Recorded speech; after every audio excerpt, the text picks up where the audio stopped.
advent of Pwn, we're going to have a challenge every single day for the first 12 days of December. Yeah, it's going to be very exciting. We're going to see who earned the Santa emoji first. There might be prizes, Wow. but there'll at least be an emoji prize. We can definitely give Discord out prizes, emojis too. Discord Yeah. prizes, maybe a badge.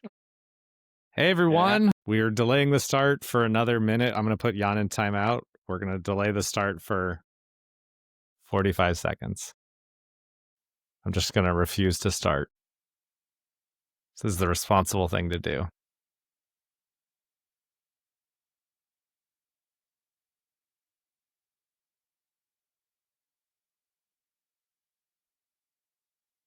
All right, have you learned your lesson? Yeah. Great. Cool. Well, hey everyone. Welcome to the latest episode of pwn.talk, your favorite pwn.college podcast. This is episode 11, and we have a crazy topic today that I'm not even going to talk about yet because it's so insane that I actually need to be convinced about how cool it is before I'm officially on board. So we have with us two of the Pwn crew. We have Kenneth. Connor, you want to say hello? Hello, everybody. And we have his driver's license says he's an adult, folks, but I'm not sure. We have our favorite Pwn College maestro, the grandfather of Pwn, Zardis. Hello, hackers. Grandfather of Pwn. I realized that's that sounded cool, but... after I said it. I meant like kind of grandfather of Pwn dot. I probably should have said as like in pwn.college. I was not making an age joke, even though it sounded like that immediately after I said it to myself. Did you hype us in the Twitch? Are they aware that we are rocking and rolling? We got Connor an was announcement hyping out in the Discord. Yeah. Boom. All right, great. Cool. So here we are. For posterity purposes and framing, we're actually roughly like it's November 5th as we're doing this. We've just left the spooky season. We are approaching the holiday season. But before we get there, to frame us in the spooky mindset, what costumes did you guys wear this year? I'm always a ninja. Every year. Always a ninja? Every single year. So the kids even know now. They say Papa's always a ninja. So I assume you wore your Pwn College gi with your ninja costume. That's right. No, you weren't even a Pwn ninja. It was even lamer than that. Wow. I wore a balaclava and my hood gi. Okay, your old and hood black gi. pants. Okay, that inspired the Pwn gi. So that's right.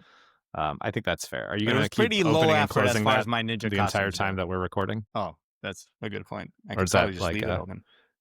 Yeah, or like not make noise by fidgeting with things while we record.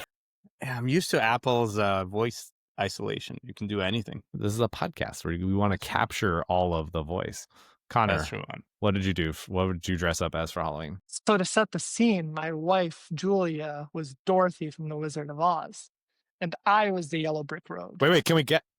Wow, okay. I would never... I was going to say, could we guess? No, Probably no. not. No, I was the Yellow Brick Road, so I had a Yellow Brick Road cape thing, and I got a really good photo where I'm laying on the ground, and she's just walking on my back, so... That's pretty good. Wow. I'm sure that has no psychological implications for your relationship. First year of marriage, at all. you know. Ball and chain and one's the road. Yeah, exactly. That's pretty interesting. Awesome. Wow. Well, I was actually, I used an old costume, something that I have had for, I think now 19 years, but I don't wear it every year. It's a flight suit that we got, a Top Gun flight suit. That we got in 2006, 2007, I think we decided with some college friends, and we have patches on it and everything. And we got it from a Army surplus store like way back then, but I've kept it since, and it still fits, and I can flight suit up. And I had another buddy at a Halloween party who wore the same thing, so who also dug his out. So yeah, we were. I wore an old costume, but also. I don't know. I do have other ones that I wear. I have a box of just costumes. So we're reminiscing, actually. We got on Halloween night after trick or treating. The kids were eating some of their candy, and Melina discovered nerds. And they're reminiscing about the nerds costume. Yep, I have a giant box of nerds as a costume. That's one of the other ones I have. That's a great one because you can also match your candy with your costume. And I am a nerd. So okay, so if Connor was going to be one of the three main, I guess another character from Wizard of Oz that is not the road, what would you have guessed he would be? So I'm sure that Connor would have dressed as the wizard. Ah, wow, that says like a There lot. were plans That for that. he's just the big, he's just I the think that's voice, what he but he's would reach actually for. interesting. But I maybe was Toto is the more accurate. No, I'm just kidding. Yeah, that's why I was gonna say the three main, but then I was like, oh, he may go Toto, so I should broaden it. I was gonna say the Scarecrow because you could say that you're at the end of the movie, you have your PhD degree, which says that you do have a brain.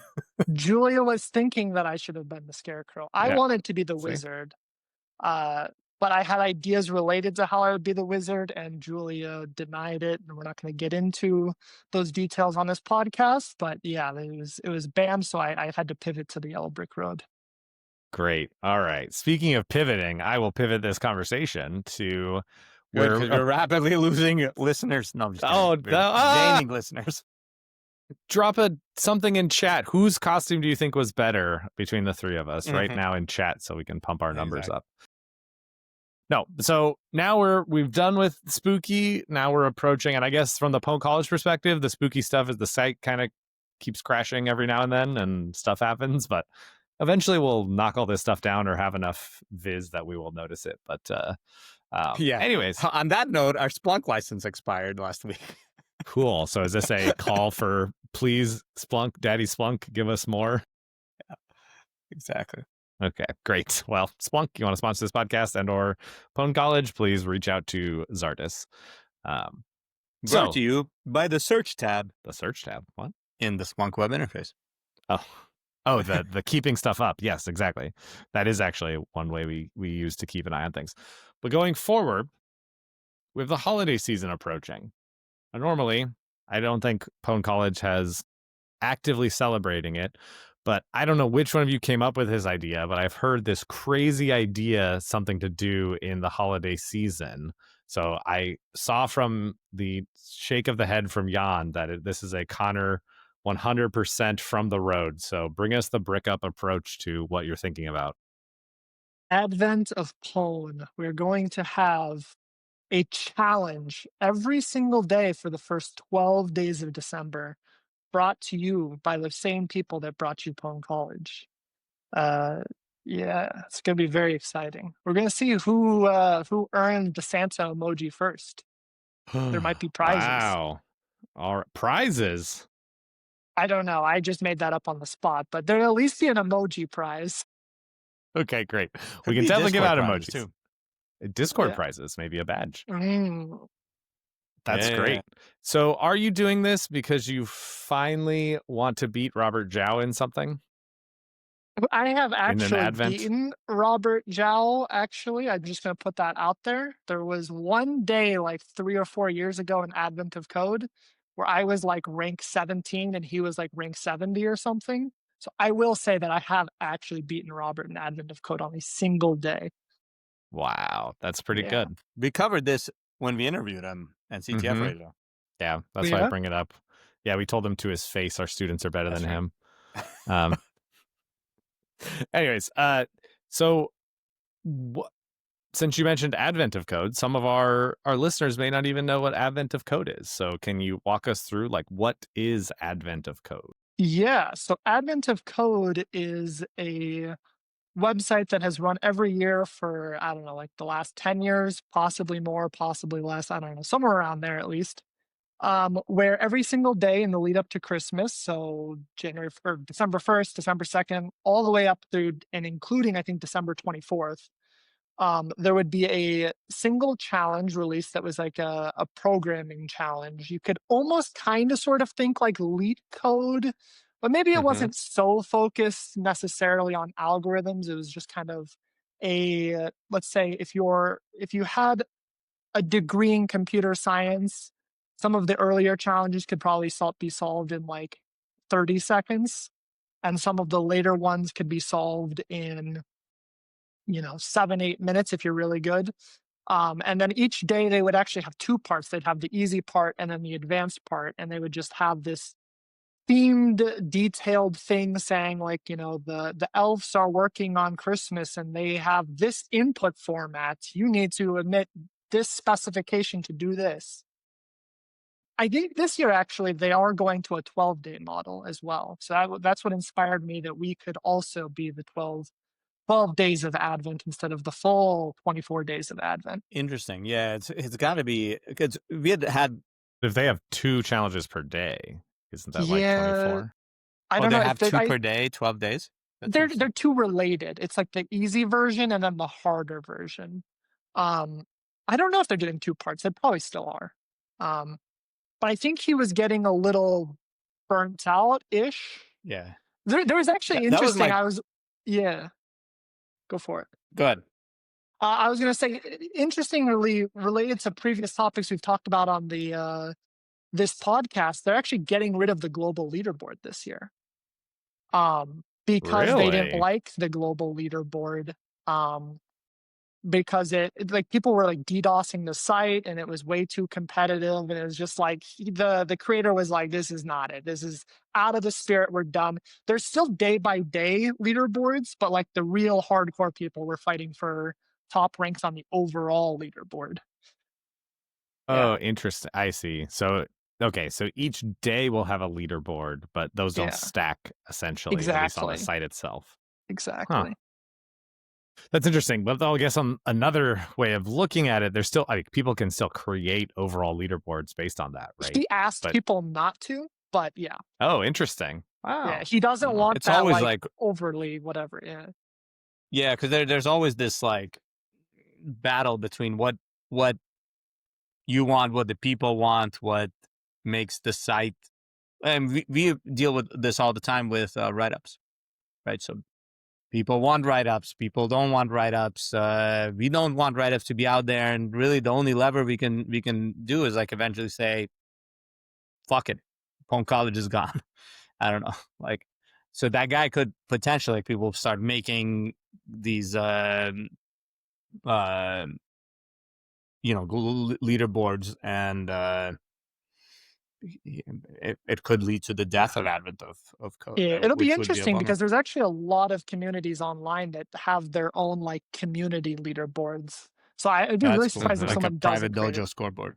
Yeah, like I think like Yeah, the I think Python Discord has like a leaderboard system that tracks all the people on the Python Discord, and I'm sure there's other groups too. yeah, you could like, it'd be interesting because you could think about a design of the system in which you can't like even do a competitive, like if you could band people into like the solves in the first hour, like you just don't release the solve, you never release the order, and you only release it at the end of every hour. These are the past hours solves of these people, and then you don't know if you did it in 5 minutes or in 59 minutes, and so maybe it would release some of the pressure.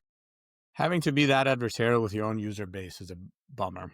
Yeah. Yeah. Yeah, I guess that's a question. But like, is it adversarial? Like, does it matter? Like, I I guess guess if it's you're for thinking their about own good, you say. exactly like for the point is seeing that other people are doing it, right? That's actually the community aspect you're trying to get is like, hey, there's a large group of people that are working on these challenges and care about doing this advent of code thing.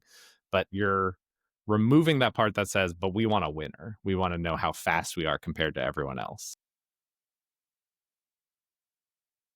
I don't know. Yeah. I was trying to think if there's something in there with grades of like, or the like, I mean, people have given us feedback that having a class leaderboard is demotivating. Mhm.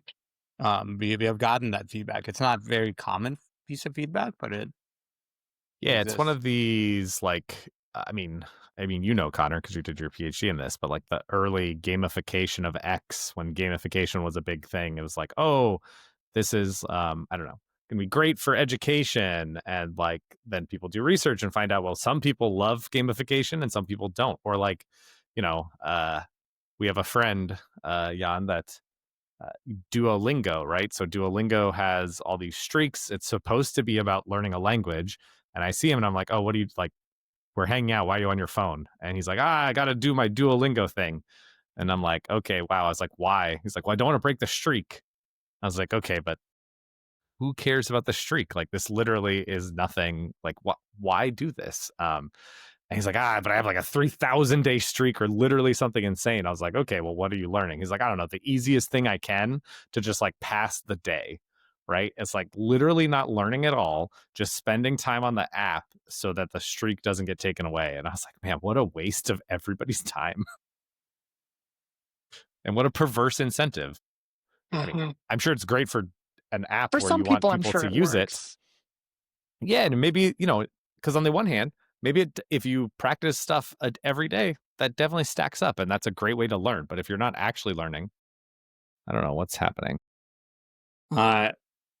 Amateur hour on Twitch just said people care very strongly about their pwn.college streaks, and it's true. When we disabled parts of the profile page for site performance reasons, people complained very heavily. Like, I want to show like that my streak of the entire month solve.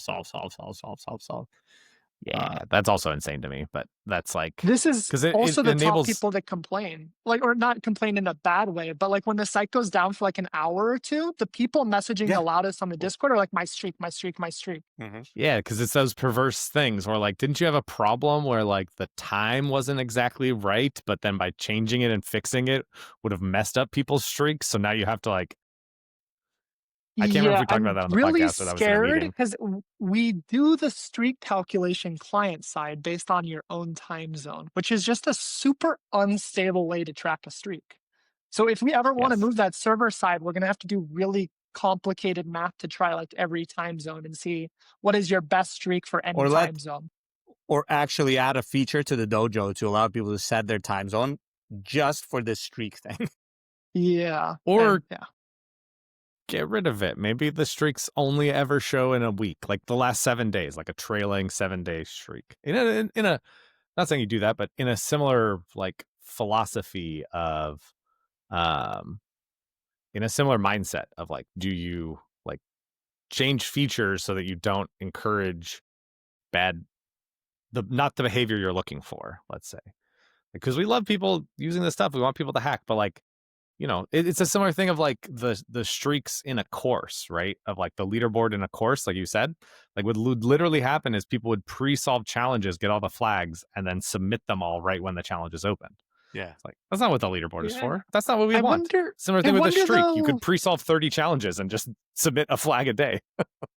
in some ways the real question is like, what is the net hours of learning that occurs because of this feature, and like would it go up or down if we got rid of that feature? And I don't know. It's also very cool, right? People are dedicated enough to a class to work weeks ahead in an already extremely challenging class to try to get to the top. Like, in some sense, maybe it's doing its job. Those are students that are already going to get an A though.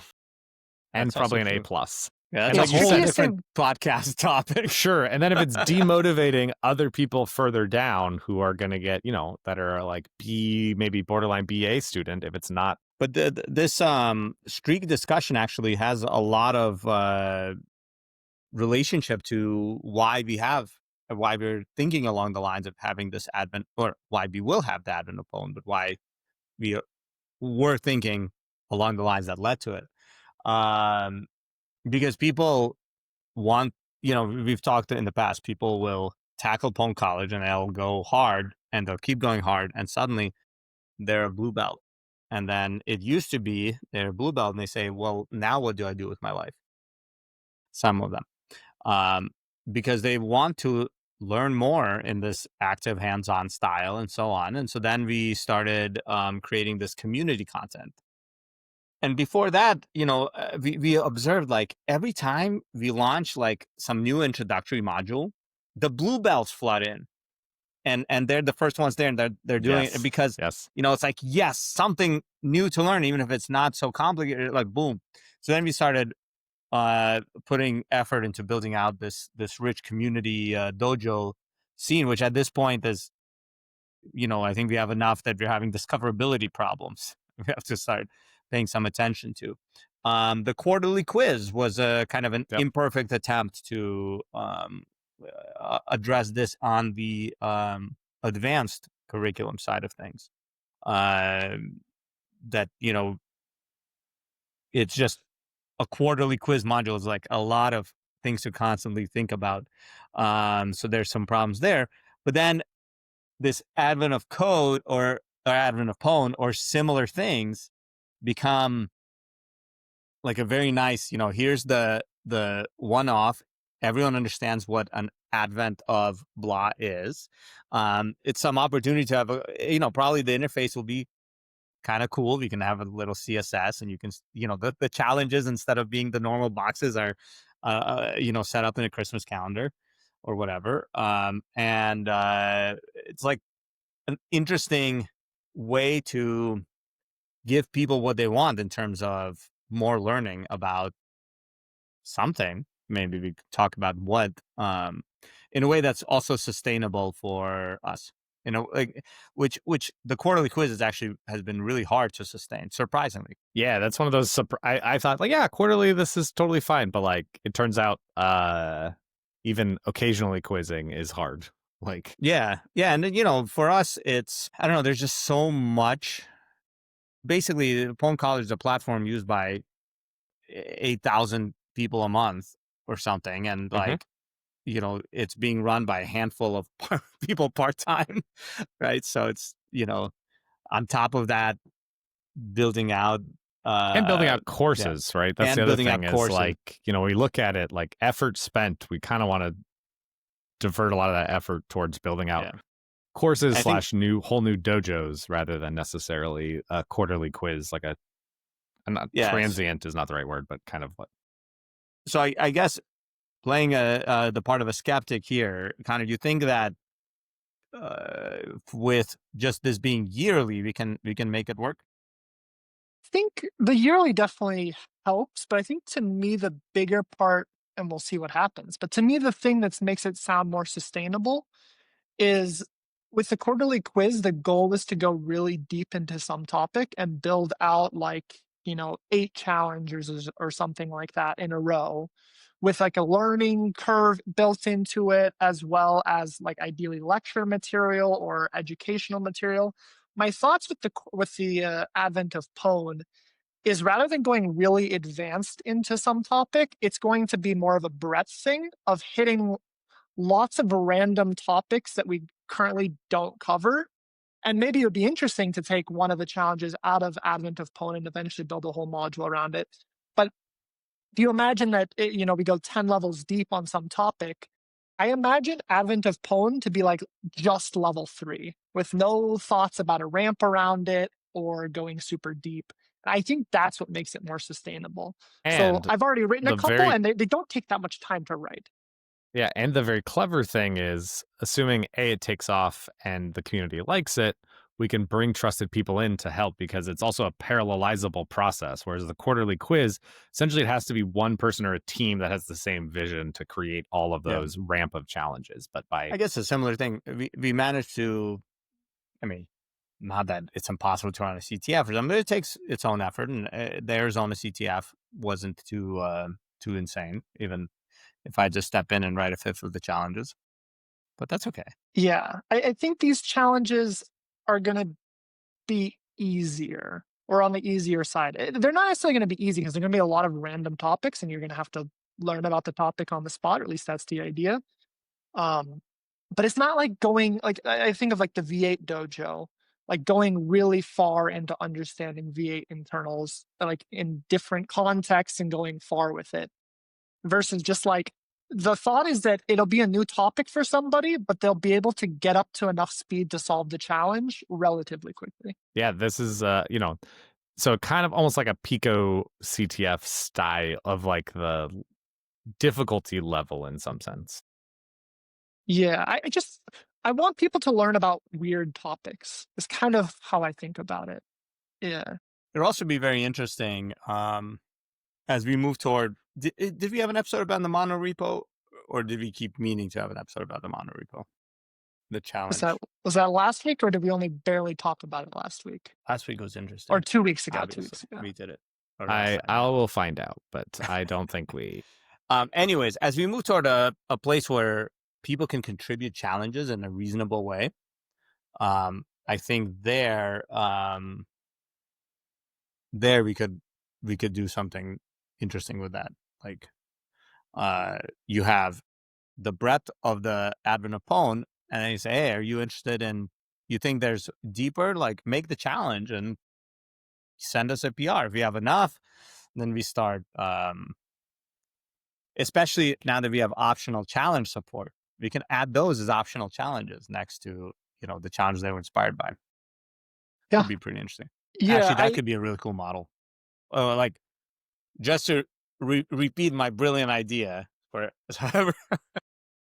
I think it didn't get the reaction he was hoping for, so he's going to sell it again. No. Go ahead. For me, I didn't quite realize I was coming up with it while I was talking. We have the advent of Pwn or any similar thing where we're like, here's the core official material. Now we have optional challenges.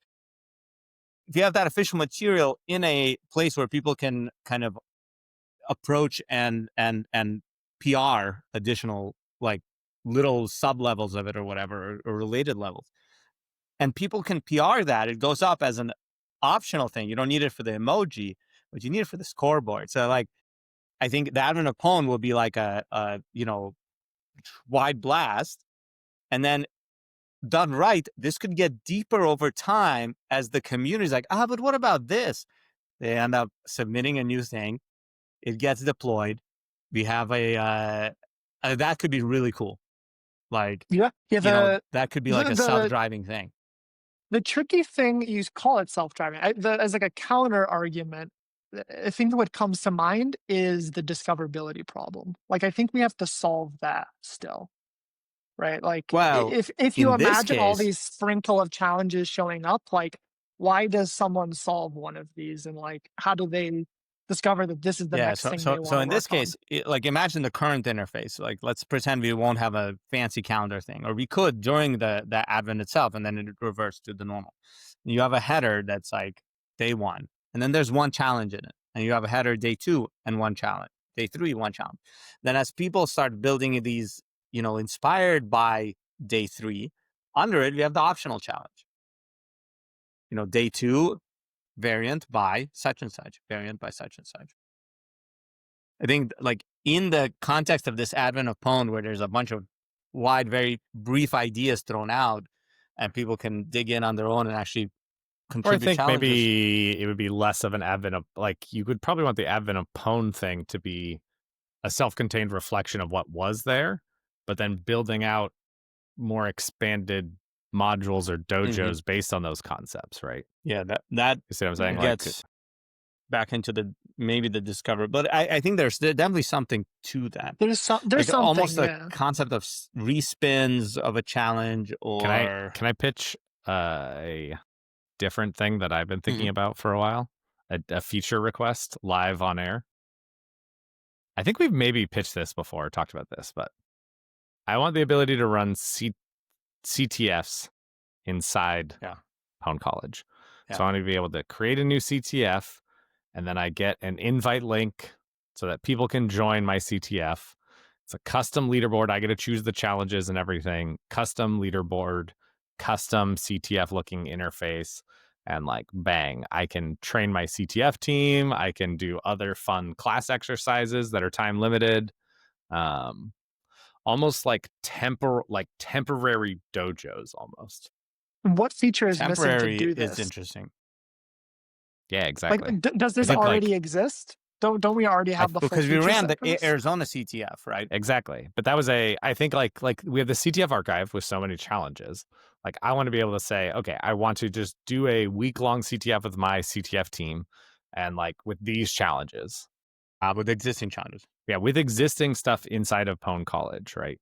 And probably I don't want to mess with YAML. I think that would maybe be a requirement. So that's the issue. Is no YAML. And I want it to be. It should be something time bound. It shouldn't be that around forever, right? It should just be like it's like a limited the URL scope. deletes after a week, or maybe. What does it mean? Yeah. I think that could be fine. I just think it'd be a very unique way to think about it. Yeah, I think timed leagues in whatever fashion that, like, in some sense, you're talking about decoupling challenges from where they appear. And maybe that is actually a great idea. Yeah, I think I that's mean, on the roadmap.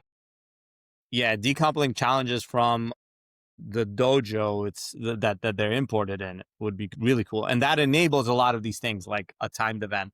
Then The other maybe thing, I guess, maybe as a feature would be grouping users together into a team in a dojo. Mhm.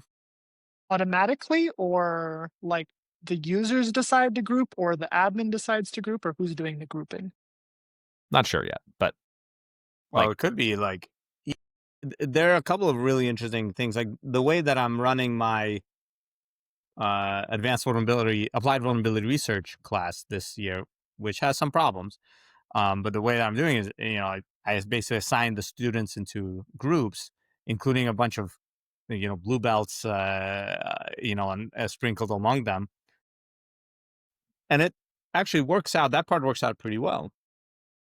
I think if we just say, hey, here's a timed CTF aimed at, I don't know, the green belt level, and you sign up for it, and you get randomly placed on a team, and I don't know, a bot facilitates like screen sharing sessions for your team. Could be very cool. Mhm. yeah. Anyways, this is something that was floating around in my head and some other people's heads that I think would be cool to. Yeah. I think we'll have a lot of interesting, initial things. There's a couple of different dev groups at ASU working on different senior projects that will start to poke at this stuff. Hopefully, to debut, next semester or so. But it just, all of it kind of goes back to But yeah, there's just a handful of part-time people. Yeah. yeah, for sure. Cool. Okay, so what's the timeline like? So obviously the deadline for Advent of Code is very clear, but do you have in your mind a go no go date? Like, I don't want to hype people up too much if it turns It's a out go. like It's a go. it is a go. It's going. All right, you heard it here I first, will folks. spoiler, or not spoiler, but I will say the current status is that 2 of the 12 challenges have been written. Wow. And the 2 only took me like 4 hours to write or so. And I've So got at 24 hours least for like them to 3 solve. or 4 more ideas cooking up here. And hopefully Adam and Jan will have ideas cooking as well. All right, Advent of Pwn. I don't even want to. I was just gonna say I don't even want to. Oh, yeah, very funny. Sorry for the spoilers, but I suspect the first challenge will go live on December 1st. Yeah, I was gonna ask our chat about what kind of challenges they want to see, but I am not certain I want even input from them. I like to Yeah. do CTF challenges from a very blank slate of like my own thoughts and ideas. Yeah. The other thing relative to this is we have this advent of Pwn that we write the challenge. Core of who is typically we shepherd the writing of those challenges. The goal of the community dojos was that, community members would challenge each other. And this is what has been happening. Surfacing that into like, maybe you can do like, hey, here's going to be the advent of, well, to pick on them because they were just chatting here, the advent of amateur hour, right? Like in 3 One weeks, challenge every hour for and 24 hours. challenges will drop, and like you can even pre-commit, like by having challenges ready, and the platforms has a countdown and like how many challenges and how much time per challenge, and this can get hyped on Discord and stuff. I think there's a lot of really interesting possibilities with, you know, around the concept of hackers challenging each other, because this was the where Capture the Flag originated and what really drives it still, right? You have these hacker teams creating this event, but these events are a lot of work. You really need a strong team to pull off a CTF, but And yeah, exactly. And you know what would be very cool? What the thing that Connor didn't say that he really wants to do this Advent of Code for? He wants to debug pwn.college perf when everybody's hitting the start button at once. that's right, Yeah, exactly. exactly. Yeah, that one has Yeah. been. Have we deployed the asynchronous start No, not capabilities? yet. No, Yeah, we got to do it. it's simultaneously working on like 12 different things, 12 challenges maybe. Yeah, it's fine. We'll get there eventually. Okay. So yeah, so Oh, basically okay. we want free I know community support. one challenge I made. Very good. It's gonna be bash based. It's my But guess with in zero terms of knowledge. people challenging each other, like hackers challenging hackers, I think one of the really cool things that I want to exist in the future is instead of thinking about like events where you have 10 challenges as part of a CTF or 20 challenges as part of a CTF, just one challenge. Like I think like that's the way to Like do it, yeah. right? It's just these one-off single challenge things. And you think that and I think they need to be kind of obviously You need to, CTFs are yeah, pre-committed to or whatever. And maybe if this gets like popular enough, we have I don't know, Friday night challenge or whatever, like I was just and different people take turns hosting. yeah, could you like I wonder if we're close enough that you could do something like live CTF, like So in there's a student group at ASU working on live CTF in the dojo as their project, yeah. um, which I I think think will you be very have cool. all the stuff essentially. Hmm. Like it's kind of Hmm. wild. 1v1 The live problem with CTF? Yeah. Yeah. Like a one of these temporal CTFs that's just two people and they auto like by joining it they agree that we will share their pwn.college's screens and maybe it's delayed by even a half hour or even the end of the event. Like Delay. it could also be interesting of like stop the results, like so you capture all the data, right? You stop, like we know who won but we don't say publicly until the playthrough, like, and the I live like that. stream. I like that, but I want to expand it beyond 1v1 to 1v1v1v1v1v1, right? Like imagine if we had Sense just running, recording Why stop terminals and there? stuff. We can keep adding V1s.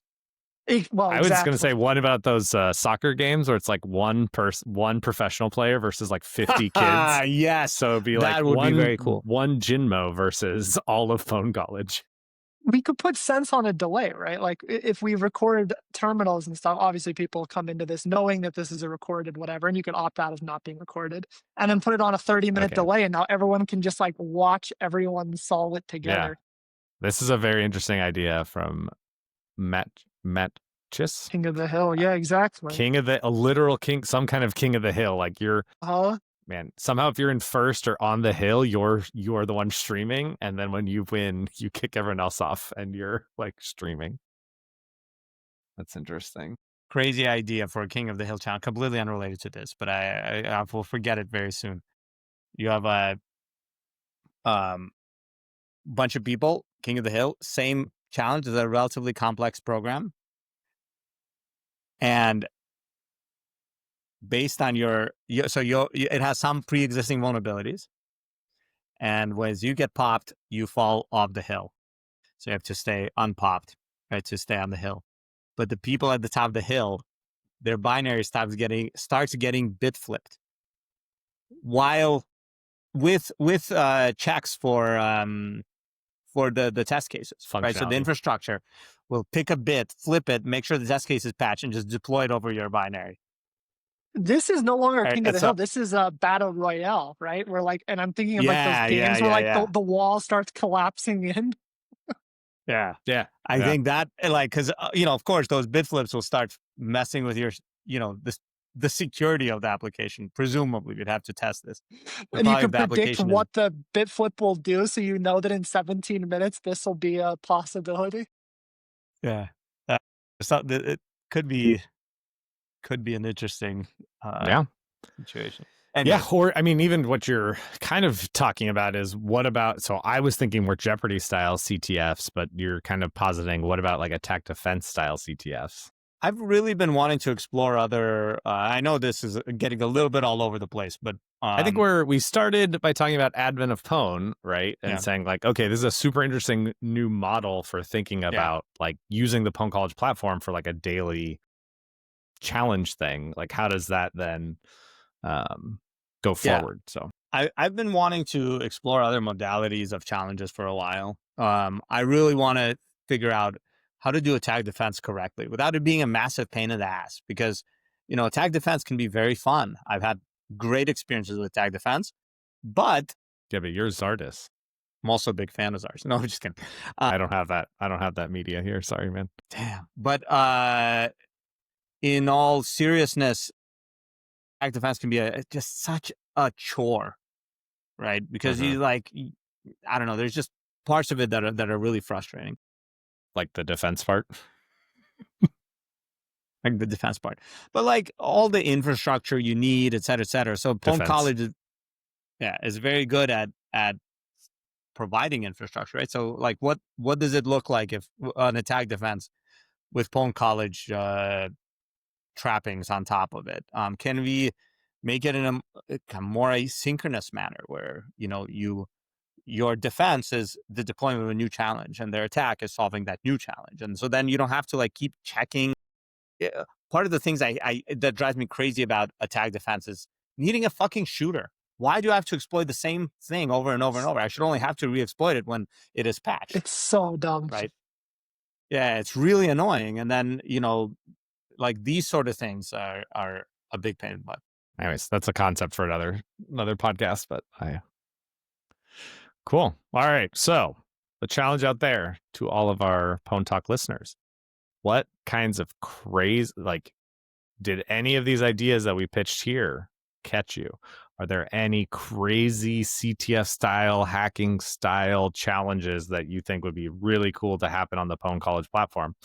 Let us know. It's not going to happen tomorrow. It's probably not going to happen the day after that, but 3 months from now, 6 months from now, 3 years from now, that could be a reality. So we want I think we all want to see where this stuff can take us, because we can see that there's a lot of potential here. Like Jan said, like that foundation, the infrastructure is solid and getting more solid, right? And so how do we take that and use that for different styles of learning opportunities? I think is probably the way I'd think about that. Like I would love if, people stopped using CTFD and started using just Pwn College, like to even run a CTF, like 1,000, 50-person CTF, let's say, or 50-team CTF at start, let's say, but even going from there. So having done that myself, I know the benefits that the platform offers, and I also know the pain that can also come from that. I will say though, thoughts, as an anti-point to that, CTFD is way better engineered than Pwn College,